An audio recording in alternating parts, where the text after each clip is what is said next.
going to talk about OCD, this one, Obsessive Compulsive Disorder. I think a lot of people suffer from obsessions, obsessive compulsive disorders of some sort. To a certain extent, it's just, as usual with many mental health problems, there's a fine line between what makes an OCD and what makes someone careful, sensible, very sensible maybe. There's a fine line between obsession. Basically, the way I define that fine line is, if it's affecting your life in a negative way, then it's gone too far. It's really, really simple. That's where your personal line should be, I think, really. With any kind of addiction or obsession or compulsion that's beyond your control. If it's beyond your control but it's not affecting your life badly, or your health or your relationships or your family, then maybe that's okay. But if it is affecting your relationships, your family, your health, if you're obsessed with perhaps, I don't know, food or certain destructive bodily actions and things, and you know, that's where you've got to draw the line, really, okay? And that's the thing with OCD. It's quite a common problem to an extent with a lot of people, but it doesn't turn into a negative problem. But when it does, that's when you've got to draw the line, okay? So what does OCD mean, literally? What does it actually mean inside your mind? What happens in your brain when OCD occurs? It's things like obsessive washing of your hands, obsession with hygiene. These are just examples. I used to wash my hands obsessively, and everything I touched, I used to have to wash my hands for, I don't know, a couple of years at least, I would have said. I think it developed as a form of control, really, for me. I couldn't control myself.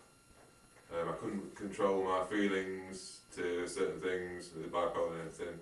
I couldn't control my reactions to things as well, certain events in my life and stuff. I mean, it seemed like life was just happening to me for a long time, and basically I developed a control thing that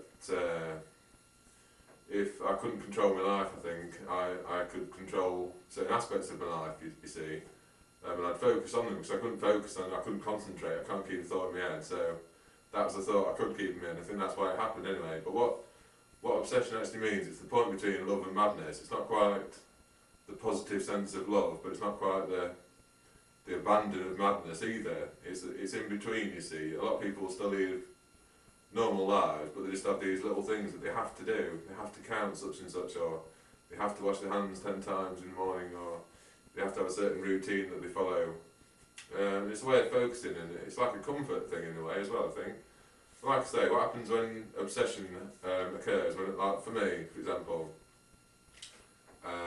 I'll talk about something again and again and again. If I get angry, for example, it builds up. Same principle as a Tesla coil. That's hard to explain, but if you don't know what a Tesla coil does, right, it bounces a charge between two points and builds up and builds up and builds up, and it sparks and goes ding, and then it builds up until a point where it can't break, and it goes, it comes out, okay, like a fuse, really, like a build up, like a volcano, same difference, really. So what happens is, the neuron, and I think that's the word anyway, if I remember rightly, for the actual thought in your brain, the spark of thought in your brain, like a thought, is a neuron. The pathways in your brain, all this stuff, the brain surgery, all that. Neuron, I think, is the name for the message, if you like, that makes my hands move, for example, things like that. What happens is, when you get obsessed with stuff, you do the same thing again and again. That's the point, that's the real clincher on this, right?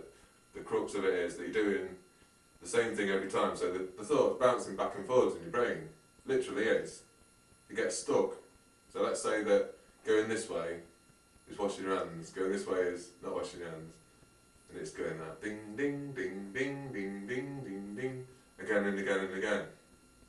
You see, and that's what obsession is. It's the same thought running through your head, again, the same sequence of thoughts running through, and it means that the thought has actually got stuck between two pathways, or whichever way the pathway happens to work in your brain. It gets stuck and it bounces between them, and it runs the same thing again and again and again. Like a CD that's skipping. It's literally the same as a CD that's skipping. You know when the disc skips? It's the same thing, and that's what obsessive compulsive disorder means in your brain. It means that your brain is rerunning a certain thought again and again and again.